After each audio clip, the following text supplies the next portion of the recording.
Chicos, bienvenidos un día más a mi canal. Si tú no me conocías, es la primera vez que pasas por aquí, pero te gusta este contenido y te gusta lo que ves, no olvides suscribirte en el botoncito de aquí abajo y activar las notificaciones para que YouTube te avise cada vez que yo suba nuevo vídeo. También puedes hacerte miembro del canal por 0,99 y disfrutar de vídeos exclusivos de varios temas, entre ellos sí, puede que BDSM. Y si quieres ir un paso más allá y tener un detalle con la creadora, aquí debajo hay un botoncito nuevo que es un corazoncito con el símbolo del dólar.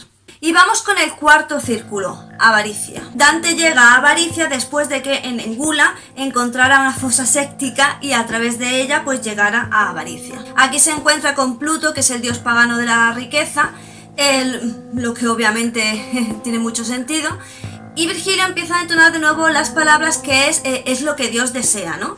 Porque Pluto de nuevo empieza a decir algo así como que Satán es el que manda aquí y tal y cual, y entonces Virgilio, para cortarlo, le dice que es un camino que Virgilio desea hacer, que tiene que hacer como un aprendizaje y demás. De todas maneras, Dante ahora cuando le dice a Virgilio que por favor no use ese argucia más, porque él quiere saber realmente pues todo lo que conlleva entrar al círculo, no que en el momento en el que Virgilio danza esas palabras, porque es como un cántico, pues lo que hace es frenar un poco al guardián del círculo. Aquí de nuevo se encuentra a los castigados, los condenados, que lo que hacen es, intentaré poner una imagen ilustrativa por aquí para que lo veáis exactamente, pero básicamente son, digamos que hay unas personas que hacen un círculo, la mitad del círculo va hacia la izquierda y la otra mitad va hacia la derecha. A todo esto van cargados con pesos en forma de círculo. Obviamente cuando chocan, porque su condena es esa, no caer en lo que están haciendo, obviamente, cuando chocan empiezan a decir es que lo acaparas todo, es que porque estás en medio, es que quítate, yo lo necesito más, en fin. Algo así como que sería algo muy propenso de la gente avariciosa, ¿no? Que nunca tiene suficiente, que siempre quiere más y que por supuesto antepone su bienestar y lo que él necesita a lo que puedan necesitar los demás. Es que saber que en este círculo hay como una diferencia, ¿vale? En una parte están los clérigos y en otra parte están, digamos, los derrochadores. Tenéis que saber que se diferencia a los clérigos de los pródigos, porque los clérigos no es que fueran avariciosos en plan tener riquezas, sino que lo que ansiaban era poder, cada vez más poder. Y tenían una idea equívoca de lo que era, digamos, tener mucho o tener poco, porque tenéis que saber que este es el único pecado que digamos que no tiene una contraposición, ¿vale? Porque, por ejemplo, en Gula, ¿no? Sería normal pensar que tanto se castiga al que ha sido demasiado ansioso con la comida como al que ha tenido un trastorno alimenticio. E incluso se piensa que así sería, de hecho. Sin embargo, en avaricia no se castiga al que, digamos, se desprende cada vez más y más y más de sus tesoros, porque se considera que eso es como una gran cercanía a Dios, ¿no? Que tú vayas renunciando a todas tus adquisiciones y riquezas. Sin embargo, si nos pusiéramos a mirar objetivamente, realmente sí podría ser un pecado, porque no se dejaría de ser que tú egoístamente estás dejando de lado todas tus riquezas, no por el hecho de que tú seas un alma caritativa, sino que simplemente tú quieres ganarte el favor de Dios, por lo que no sería del todo honesto, por lo que de nuevo sería pecado. Pero justo en este círculo, pues de esto no se habla. Obviamente yo supongo que por la época de Dante y demás, se da una ligera noción, pero no se llega a decir. Lo que sí se dice es que los clérigos son como unos pecadores aparte, porque precisamente por estar más cerca de Dios, digamos que debían tener más humildad. Entonces no se refiere a ellos como el hecho de las riquezas, sino como el hecho del poder, ¿no?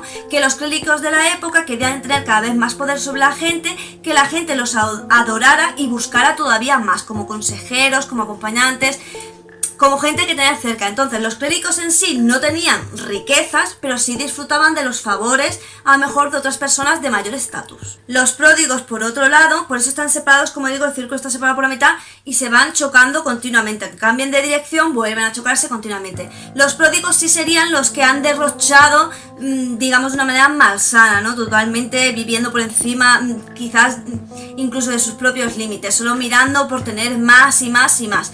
Esa fama de acaparar los que les ha hecho caer en este círculo de... Además tenemos que saber que fue uno de los principales pecados que le dice Hiato en Gula a Dante, que es una de las tres, digamos, bestias por lo que su ciudad, Florencia, está caída en desgracia. También tenéis que tener en cuenta que el castigo del contrapaso aquí no está muy claro, porque obviamente decíamos que tenía que ser un castigo similar a lo que habías hecho en vida o como que o todo castigado con todo lo contrario. En este caso simplemente se trata de que van con un peso enorme, tienen que llegar a un sitio, obviamente nunca llegan porque es un círculo continuo donde continuamente se van chocando la mitad del círculo con la otra mitad y se van acusando precisamente de lo que ellos son. Y también tenéis que saber que aquí Dante no se encuentra en ningún momento con ningún personaje que le cuente una historia como pasó en el caso de Gula o de Lujuria, ¿no? Pero esto ocurre más que nada porque las personas que están atrapadas en este círculo han perdido el carácter individual, por lo que digamos que actúan en comunidad, así que sería muy difícil el hecho de intentar entablar algún tipo de relación, de historia, de conversación con alguno de ellos, ya que no se identifican como individuos. Aquí Virgilio pues suelta como una especie de, no sé, de discurso diciendo que es curioso cómo las naciones no paran de intentar conseguir riqueza para crecer y ser más fuertes y cómo finalmente lo que suele ocurrir es todo lo contrario, que se quedan absolutamente pobres y sin nada. Así que nada, simplemente se van charlando los dos, digamos que hablando un poco de la naturaleza humana, ¿no? De cómo nos gusta. Es que en real es así, como hay gente que le gusta mucho en vida acumular cosas que es que realmente luego no te vas a llevar a ningún sitio porque te vas a quedar aquí, ¿no? Y que de nuevo, aquí se vuelve a hablar de nuevo del tema de que lo que tienes que acumular es como digamos favores, ¿no? Riquezas en favores, que te hagan favores a Dios para que Él te deje entrar en el Edén, que es el paraíso, ¿no? Pero que no entiende el por qué mucha gente pues digamos que gasta su energía y gasta todo su poder y toda su inteligencia y todo en conseguir riquezas cuando luego realmente lo que acabas es pobre, porque es que no dejas de acabar en una tumba donde toda tu riqueza no te sirve para nada. Pero también, como os digo, en este poema está un poco oculto el hecho de que haya personas que renuncien a todo precisamente para ganarse el favor de Dios para entrar en el Edén. Hasta qué punto eso se hace de forma altruista o se hace de forma egoísta porque tú lo que tienes es interés en ganarte el favor de Dios, pero no lo haces porque tú seas bueno, sino porque, como he dicho, quieres ganarte ese favor. Y de nuevo está muy bien que haya como un apartado en este infierno, como que un apartado, están totalmente apartados los que son los ávaros, que serían los clérigos, de los pródigos, que son los que han derrochado en vida. Es algo que está bien porque Dante, esto es un súper religioso, lo que es toda la Divina Comedia es muy religiosa, está basada en escritos de varios sitios. Dante obviamente se inventó esta historia, pero se inventó cogiendo de muchas cosas, porque por ejemplo Pluto, pues sí, evidentemente es el dios pagano de la riqueza, así que le buscó un buen guardián lo que es a este círculo. Y luego sí es cierto que en otros digamos que se han ido recogiendo como textos satánicos, que no satanistas, siempre diferenciemos, donde estos satánicos como que sí hacen real lo que sería el texto de Dante, y no tenemos que dejar de pensar que una cosa es que te puedas tomar más en serio la Biblia, ¿no? Que no es mi caso, yo me la he leído varias veces, estoy harta. Algún día, si queréis, haré un resumen de la Biblia en 5 minutos, os la resumiré.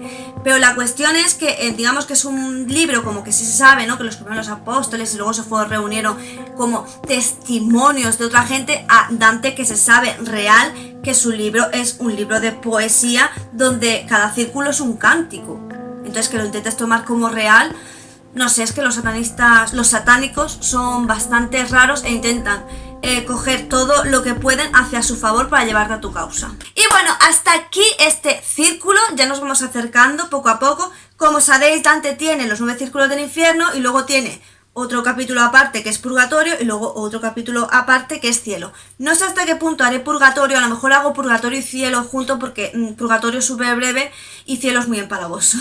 Así que yo realmente creo que lo más divertido es los círculos del infierno. Pero como sea, ya nos vamos acercando al final, pero no os preocupéis porque seguimos en el canal con los 7 príncipes del infierno, con historias inexplicables.